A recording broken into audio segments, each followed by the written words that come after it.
Gardeners, plants are hardened off out of the grow room, the nights are warm, and it's time to start jamming them in the ground. All right, well, this is a huge departure for this garden. I haven't tilled that soil in years. Is no dig right for my garden and my soil? Can I produce enough compost to keep up with it? Does it make sense for me? If you're new here, I grow over 1,000 pounds of food on this property every single year. I largely feed myself with it.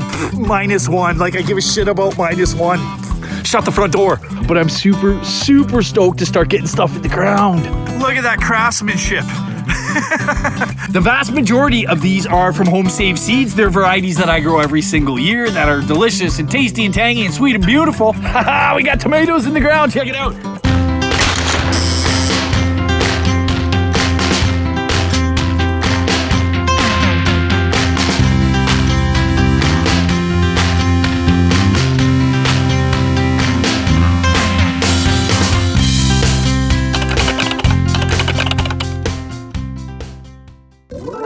Gardeners, here in Zone 4B, the minus nights are finally at an end. Tonight is the very last little tiny -1 that I have in the foreseeable future, probably until the fall, with any luck.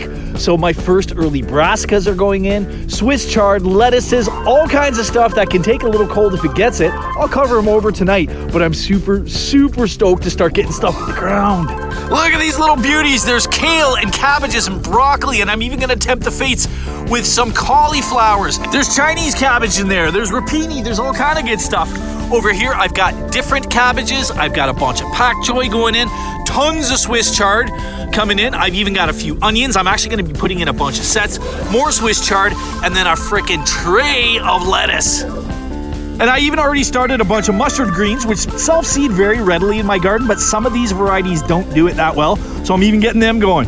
Man, I'm stoked, and I don't have a lot of time. I'm gonna throw you on the time lapse and just start getting these guys in. I'll pop in and out as she rolls. And look, I even turned the outside water on. -1, like I give a shit about -1. Shut the front door. And starting off with this beautiful Swiss chard, there's a couple of different varieties in here. One is a pure orange one, and I can't remember the cultivar. The other ones are bright lights, and then there's another like just pure red one. But they're beautiful, and I love them in this area of my garden. It's like when you walk in, you see them all, and they like pop right in your eyes, and they're so tasty and nice. It just kind of, when you walk into the garden, not only do they look nice and add a splash of color, I feel like they encourage you to eat them because you see them and notice them. People don't eat enough Swiss chard. And here you can see I'm breaking out this multi-sown chard. If you're interested in multi-sowing and saving a ton of room and hassle when you're starting seeds, I did a whole how-to video on this very subject just a few weeks ago. Jump down into my playlist and watch that one after this video's over. All right, and I got a whole bunch more chard sort of dotted in around here. Beautiful. Let's just drown those little suckers in.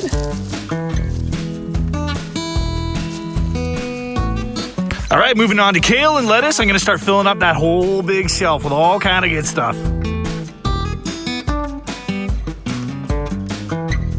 Now I'm gonna put a little bit of sea feed in all those holes. More on sea feed a little bit later in the video. Full disclosure, they are a channel partner. And I'm running out of light, so I'm going into rapid time-lapse mode. I'm just gonna start jamming stuff in. We'll do a little tally after because I'm running out of light. And this little scenario that's about to play out, you'll see many, many times on this channel. I'm often planting at night. You never want to plant out in full sun, and I just like wearing headlamps. And that's that for tonight. That's gonna be the best little salad shelf I ever made. It's packed in there.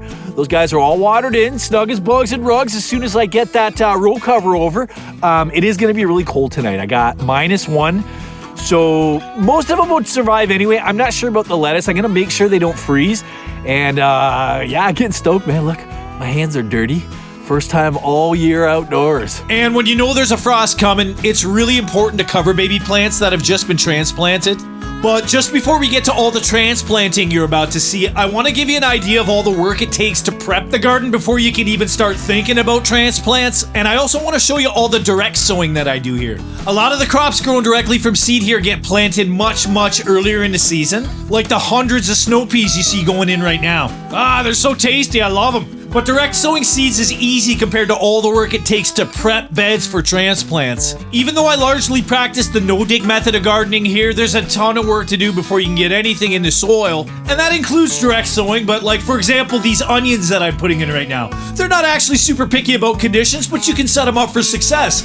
I gotta clear all the winter detritus off these beds, I gotta amend the soil a little, do a bit of weeding, I need to broad fork the soil to aerate it, and then I can start thinking about jamming plants in the ground. And there's always a ton of repairs and infrastructure projects to do as well, and even pre-planting before the actual crops. Check out this entire flat of marigolds that I started from seed in the grow room that are finally getting planted out into the garden tonight. Marigolds are one of my favorite flowers to grow in the vegetable garden because they're an aromatic confuser. The smell of these plants is really strong, and there's a whole bunch of pests that do not like that scent, and it helps to keep them out of your garden, or at least away from the crops that they might be preying on if they smelled them. These guys mask the scent of your actual crops. They're a relatively hardy flower, like they certainly won't take a frost. In the next couple nights, I think I have 5 or 6 degrees Celsius, and they will survive just fine. Might put them back a little bit, but I like to get them into the ground as soon as possible because they're also a great food source for pollinators. And I want to encourage pollinators to start flocking to the garden as soon as possible, and I want to give them time to make flowers. So here we go. They're going in the ground. And a lot of people don't know that marigolds are edible. All the flowers I grow in my garden are edible, and marigolds can be really tasty in the right context. And you know what else is real tasty and a staple in this garden? Oh yeah, potatoes, buddy. I love them, and I grow enough of them on this property every year that I can eat them all year long and still have enough left over in the spring to replant those same seed potatoes, which is what I'm showing you here. And I achieve this potato abundance by using the Ruth Stout gardening method. I've tried every different way to grow potatoes in the book. This is the easiest and most efficient way of doing it. As you can tell, the method is basically just dumping a bunch of straw on top of them. If you like, I can make a whole video on the Ruth Stout method. I like them potatoes. You just let me know down in the comments if you want to learn more about it, and I will make that video. I'm here to serve. I love the Ruth Stout method. I've been practicing it for years. It's one of the easiest ways to grow anything. But I'm going off on a tangent. Let's get back to repairs. Oh man, you see all this?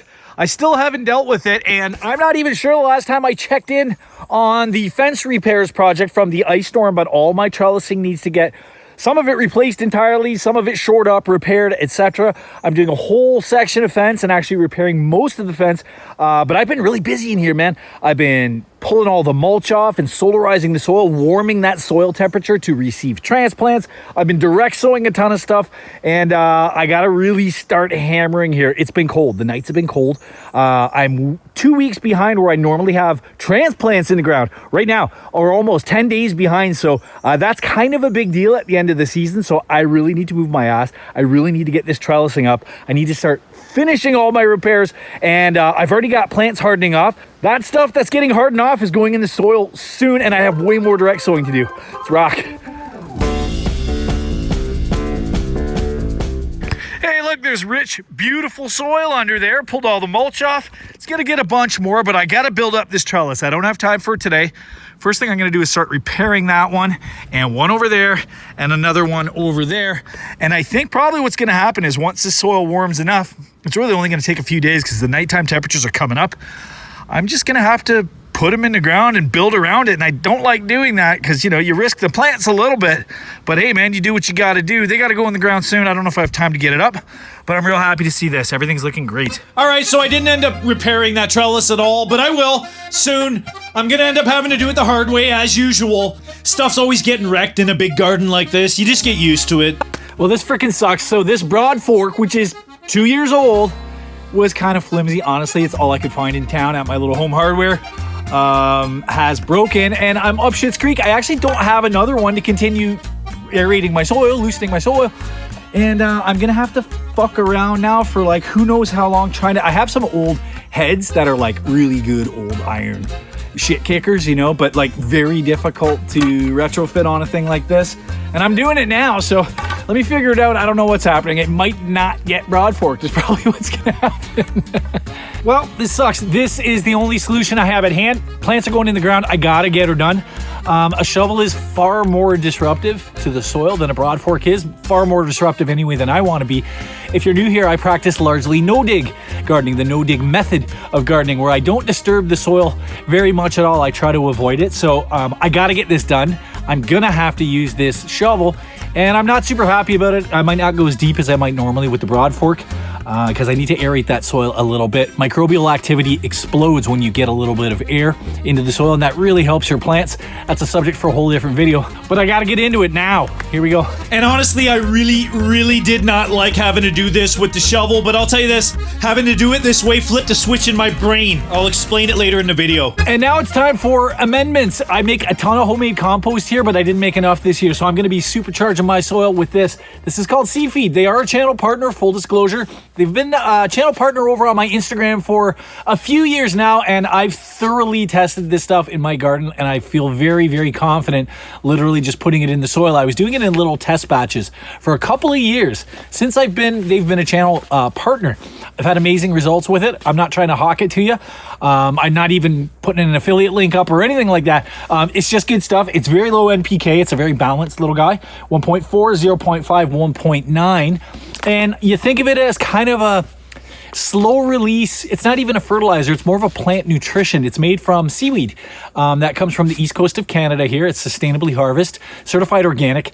And it takes the microbes in the soil to break down that seaweed that's been shredded to a really fine level. So I'm going to put a little bit of that. They recommend, I think it's a kilo. This is 1 kilogram per 100 square feet. I've got almost a couple hundred square feet. It is organic. You don't have to be afraid ever of putting too much of it. It's just more nutrition for your soil over the long term.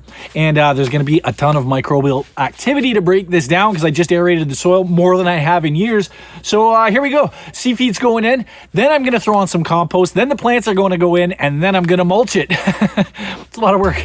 Now, the only reason I'm amending the soil so heavily this year is because I didn't make enough compost. More on that very subject coming right up. But honestly, as long as a product's truly organic, I'm happy to use it. And there's the rub. That's my compost pile, or one of them anyway. That's the one that's right in the middle of the garden. I didn't make enough. Usually I turn this thing over at least once in the year. This is a 3.5, almost 4 by 3.5 pile, and you need that big to get it hot. And this was piled up multiple times throughout the season, and as you can see, it's gone down about halfway. But this is beautiful stuff, and this is going on top of as many beds as I can get it on. Normally I try and put this on every single bed, but I'd have to spread it pretty thin probably to get it that way this year. So anyway, I got to go through it. You can see there's a few stones and stuff. I'm going to sift that all out and start putting it onto my beds. And just as a side note, I'll do a whole video on this at some point. This isn't completely 100% finished compost. It's mostly finished compost, and I like top dressing with it. It's a very natural sort of way of doing it. It's kind of how the forest does it. I give it a huge head start. This has been sitting in here about a year, almost a year that this has been, turning from organic matter into compost, and it's largely decomposed, but not totally. And that's kind of like, yeah, it's that head start, but it's kind of like I said, like how the forest does it. And I like it to break down that way. I kind of feel like it's the most natural way of going about it. You can see there's chunks, and, that's kind of like how nature does it. And then the nutrients from that filter back down into the soil as they break down, and it gives a ton of soil life doing it this way as well, not being completely 100% composted. You have all kinds of extra microbes and stuff that don't come when it is completely finished, like they're still breaking it down. And it's why this stuff doesn't get turned into the soil. This would rob nitrogen and other things from my soil if I turned it in. But when you just put it right on top, that natural process occurs. Everything ends up in the soil over time. It's a longer process, but the plants really appreciate it. And this is really kind of the key to no dig, is making enough compost to get it onto your damn beds. I don't have enough. I have some store-bought cow manure. It sucks. I don't trust it. I'm not putting it everywhere, but I know I'm going to have to fill out my beds. And I don't have enough here, so I'm going to see what I can get off this. It's not going to be tonight. It's getting late. I'm going to start this process tomorrow. And this is the rub with no-dig gardening. If you don't make enough compost in a year, or if you're not able to scrounge enough to cover all your beds, you're arsed, man. You have to start relying on outside inputs, and that's what I'm trying to avoid here. I want this soil to be self-sufficient, and that's what no-dig gardening does when you don't turn the soil, and you're constantly adding organic matter on top of it. That whole soil web of life develops, and it feeds itself. If you're new here, I grow over 1,000 pounds of food on this property every single year. I largely feed myself with it. So because I didn't make enough compost last year, doesn't mean I get to sit here and like cry my milk. Oh, I can't grow a garden this year. No, I got to grow a garden this year. And, by any means necessary. If that means I got to add fertilizer, if that means I don't have enough compost, if I got to buy cow manure or sheep manure or whatever I can get my hands on, that's what I'm going to do. It's the next day. Weather is perfect for transplanting. It's overcast. I have a little trellis repair to do. And then my first tomatoes and peppers are going into the ground. Can't tell you how stoked I am. And then that compost is going on. Let's go. And honestly, if I tried to show you every single little repair like this, that has to happen in the spring. Even with like a ton of editing, this video would be 8.5 hours long. And here are some of the first soldiers out into the garden. Let's go. We got tomatoes in the ground. Check it out. So these guys here, this is Costoluto Genovese. I got a bunch of those. I got a beautiful French variety called Rose de Berne. These are Paul Robeson. This is actually a Russian variety named after an American actor. Go figure. This variety here are called Jaune Flamme. This is a really nice little orange slicing tomato. Back here, I've got a couple of heirloom beefsteaks and a couple of gold medals. I love those. Prize of the garden. Check it out, man. That's a whole lot of tomatoes in not a lot of time. Let's go. Yeah, everything in here is mostly like sort of like standard, really good tasting red slicing tomatoes and the odd beefsteak. They even all have their little companion basils in with them, right? This is always a great idea. And if you're curious about companion planting or interplanting, intercropping, etc., I'll do a whole video on it at some point. Let me know down in the comments. Now I'm gonna throw some cherry tomatoes in this section before I move on to peppers.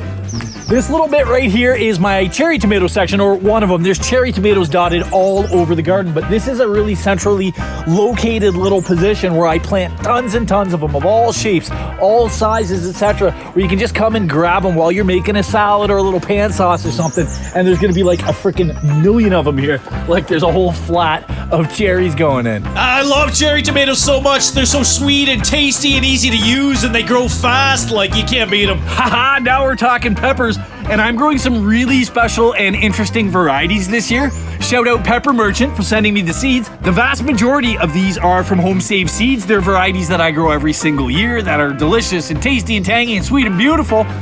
And I can't wait to get them into the ground. I got them started late. I can't wait another minute. These guys have to get in the ground. Look at all those beauties. Not sure what happened here. I had time lapses rolling on all that planting. It didn't go. Oh well, there they are. Hey, so I've been double timing it. I'm losing light here, but let me show you this. I just put some beautiful celery in, 2 kinds. Check those out. Bang, all the way along in with these onions. And I beat up these onions a little bit on the way, but oh well. Look at that over there. Talking about eggplants.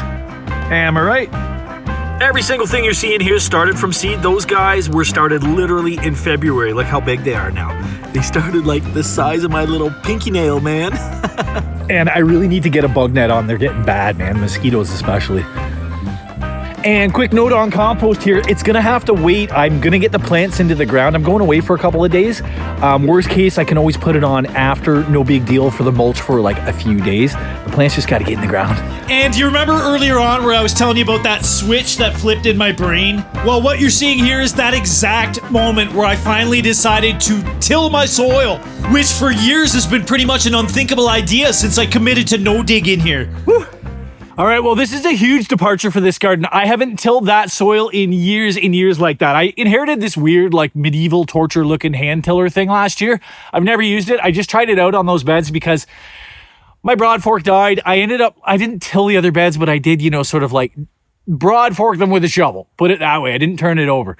These ones, I really twisted it and got a ton of air. And these happen to be very shallow beds. They're newer beds in the system. They're actually lacking in organic matter. You saw I added a bunch of like store-bought, composted cow manure into those because they need some organic matter. They're going to get a layer. All these beds are going to get a layer of homemade compost, or as much as I can on top, plus wood chips. But you know what? We're doing an experiment this year. This is what I've decided. Is no dig right for my garden and my soil? Can I produce enough compost to keep up with it? Does it make sense for me?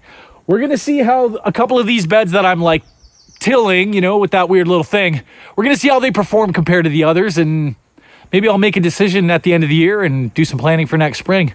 And till everything, who knows? Probably not, but like, I want to know. It's been a long time since I turned over soil. That was literally the first time, other than that like weird shovel thing I did the other day. I think it's worth revisiting. And here's our control. You see this bed here right next to it? I grow paste tomatoes in both of these beds. That one's been like turned over, okay, amended.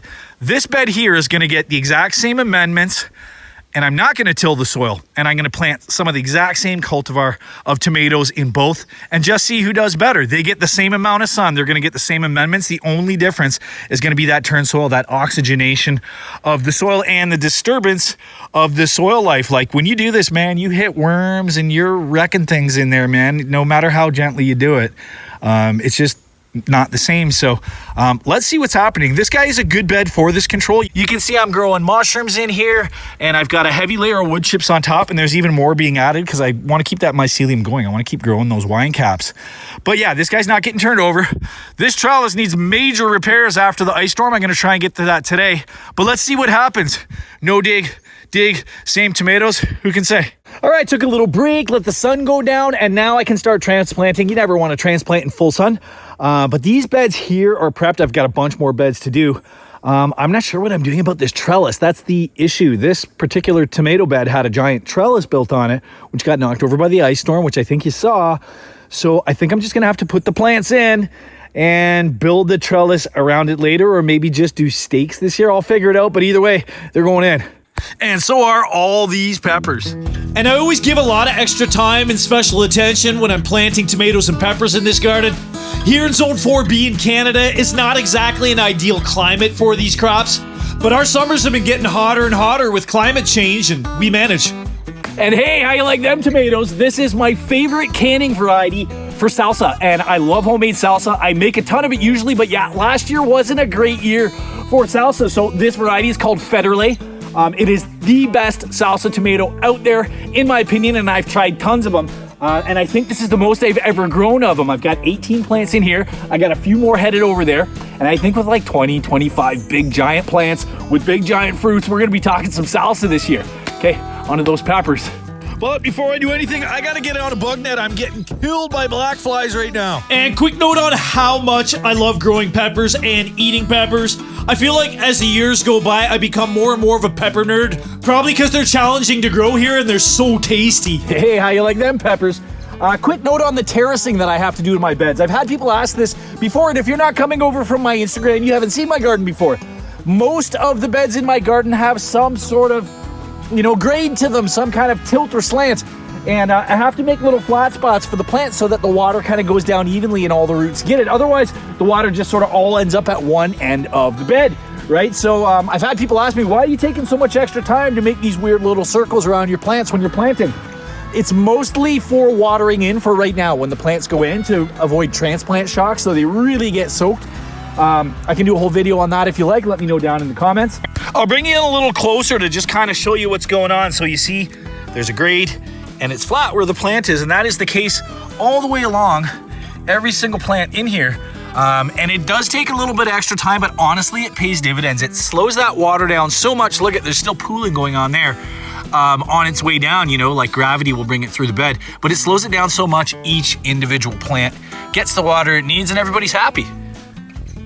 And now we need some aromatic confusers in there. Marigolds, that's what I'm talking about. I already showed you the first round of marigolds that went into the garden, maybe a few weeks before this. But right here, I'm also planting a whole bunch of basil with these tomatoes. All right, now it's time to start planting out this little bed. Traditionally, I've grown other stuff in here. I have done celery. I'm gonna do a whole row of celery across the back, those beautiful pink plume celeries. And then I'm gonna put a bunch of peppers in here. I've never tried peppers in this bed.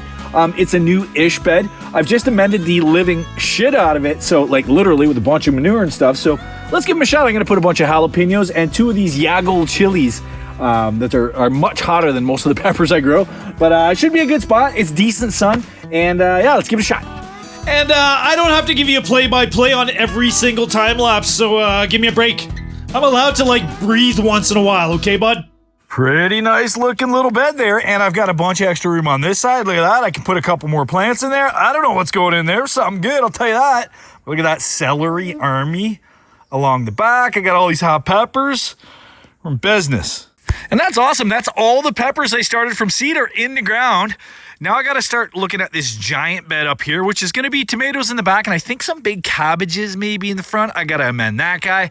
I've got a shelf here that needs a bunch of work. I'm going to put some of that store manure in there because I don't have any, and then get everything else in the ground, and I got to get to the compost. Look, we're literally got a shit ton of compost. Like, it's not going to be enough to do what I do every year, but you know, I can spread this stuff around, and I got to get a top layer on and then mulch. So double time, let's go.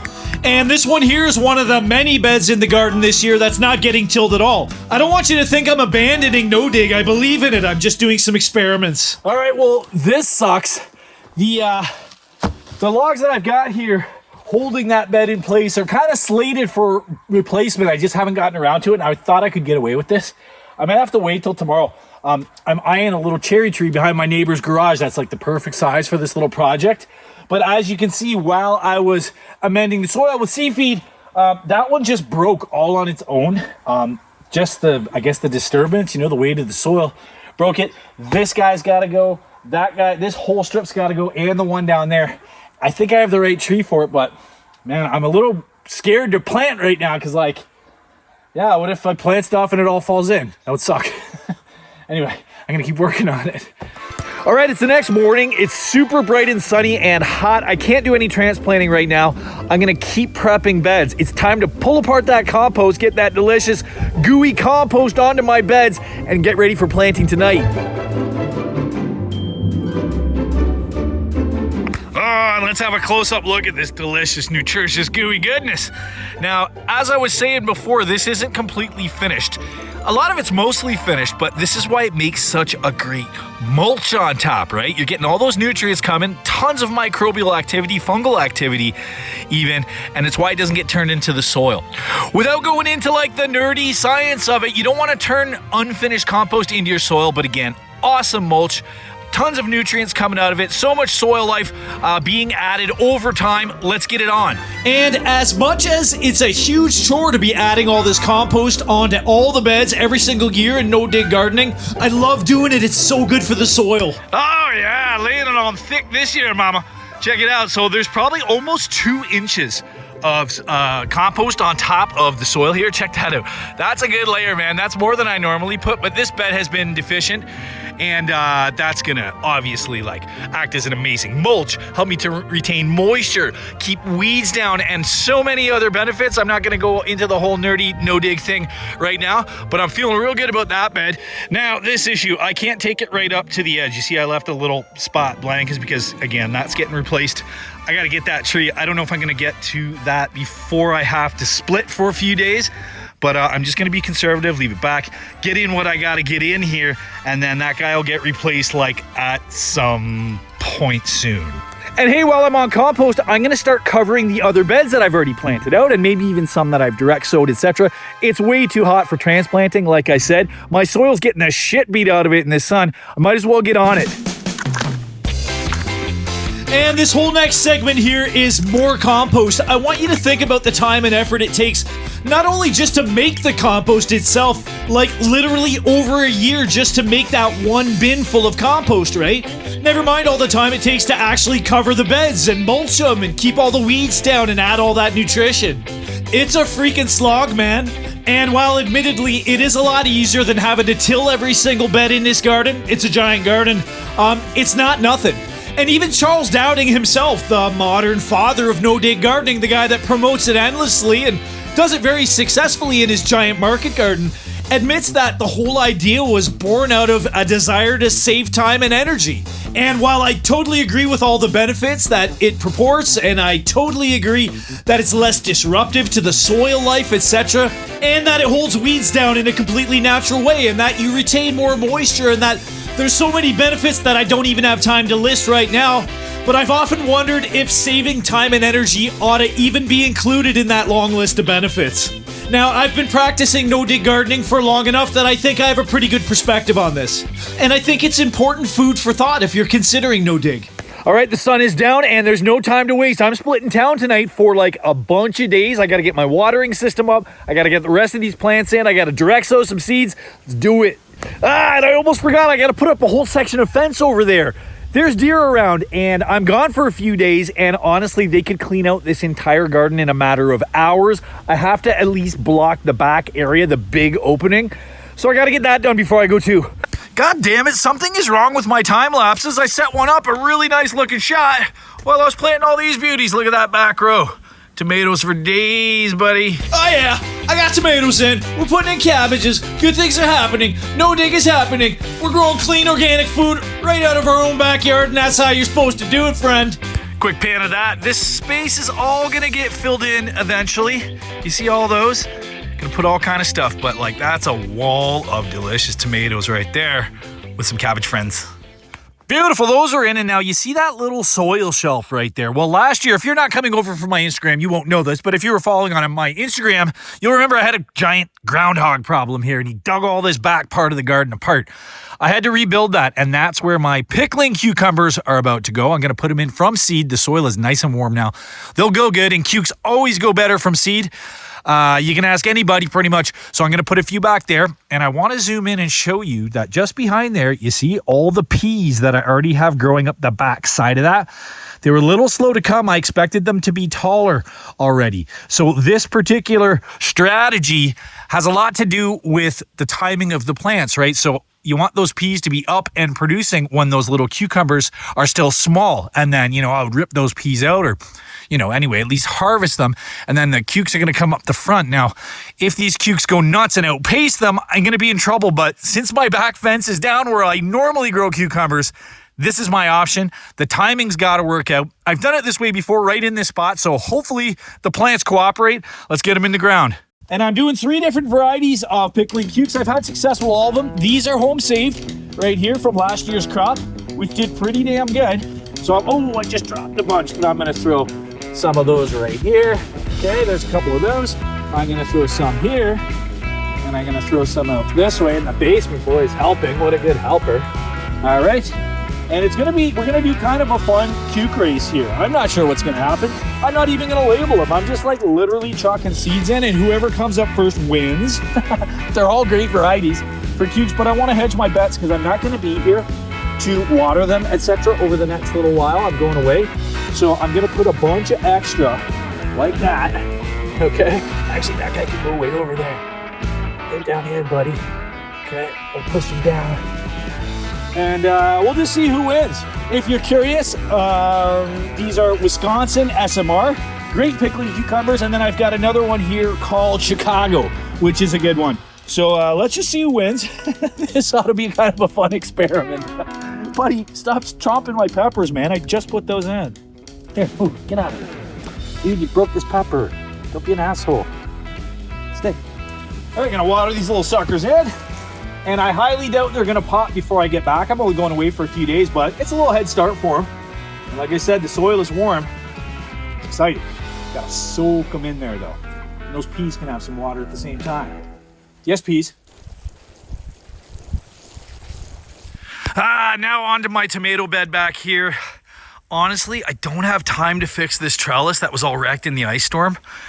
I think the move is pull it out, deal with it after, work around the plants. That's what I gotta do.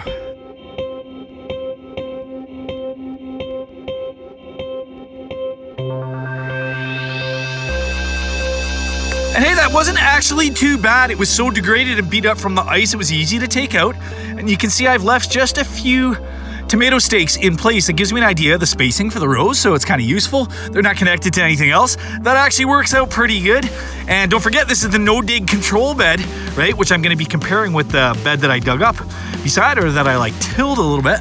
So this is how we're doing it, man. This is gonna be awesome. All I gotta do is dig the holes, drop them in, we're done. Now here's the thing, these wood chips are inoculated with mycelium. I'm gonna even show you some. There's so much mycelium from those wine caps in this soil. Let me see if that's in frame for you.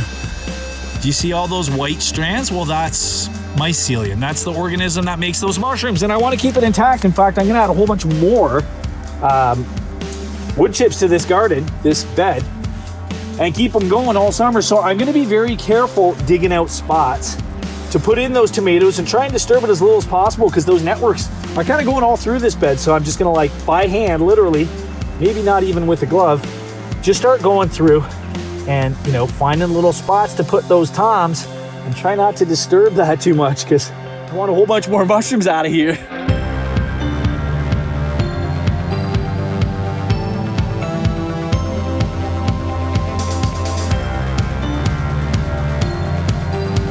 And there's 20 more paste tomatoes of varying varieties, all mulched in, ready to rock and roll. They're gonna get some more wood chips, but onwards. All right, those beauties are all watered in, but now I'm running against the clock. I gotta deal with this, man.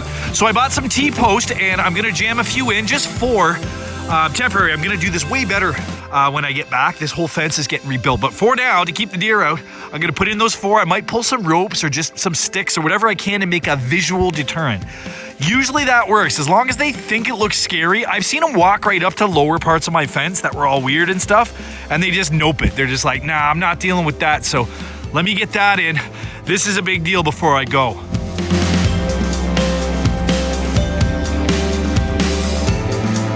All right, there's 1, 2, 3, 4. This one I'm actually gonna move a little bit. And then I gotta figure out how I'm filling in that space. It's gonna be super temporary. These things gotta be here for like a week tops, and all this fence is getting bumped out. All that roof stout bed and everything's gonna be inside it, but for now, I gotta keep these damn deer out. Little tiny bit of farm fence that I have left from the original fence project. And I'm glad I saved it, look at all that. And it's gonna make it right to the corner, which is pretty freaking sweet, dude. That'll be a little bit on the bottom of a deterrent. And I'm barely attaching this. It's gonna be like a couple wires. Again, this is just a visual deterrent. I want the deer to look at it and be like, nah, not worth it. All right, and that's the time I got. You can see I ran a bunch of rope at different intervals. I leaned a bunch of sticks against it. I'm gonna throw a trail cam on there. I really don't think they're gonna go through that. You never really know. But I gotta still get my watering systems up and I'm running out of light. That's almost 8 feet tall. Admire my handiwork. Look at that craftsmanship. Look at the old world craftsmanship in this. That took me 20 minutes. You can't tell on camera, but it's like 9 o'clock already. Light is getting low. Watering systems have to go in. I gotta install it, test it.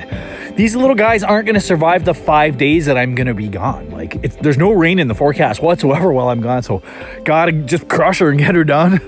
All right, 9:42. I got water up. There's 3. There's number 1 up there. Number 2, I got plumbed in down there. It's all temporary for this week, but everybody's gonna get water now. You can't even see. All you can see is mosquitoes all the way around the garden. Everybody's getting water, and I'm out of here. And hey, she's in! Pulled her off by the skin of my teeth. Thanks for coming along for the ride. If you had some fun and enjoyed the video, do me a solid. Throw a like up on here, subscribe to the channel if you haven't already, and click the bell icon for the notifications and all that. This channel's just getting started, and I appreciate you being here. And stay tuned for more organic gardening videos just like this one. The season is just kicking off, and I got a lot more to show you. And not just in the garden, I'm talking about wild food, foraging, home cooking, fishing, you name it. Every Thursday at 7 p.m. Cheers.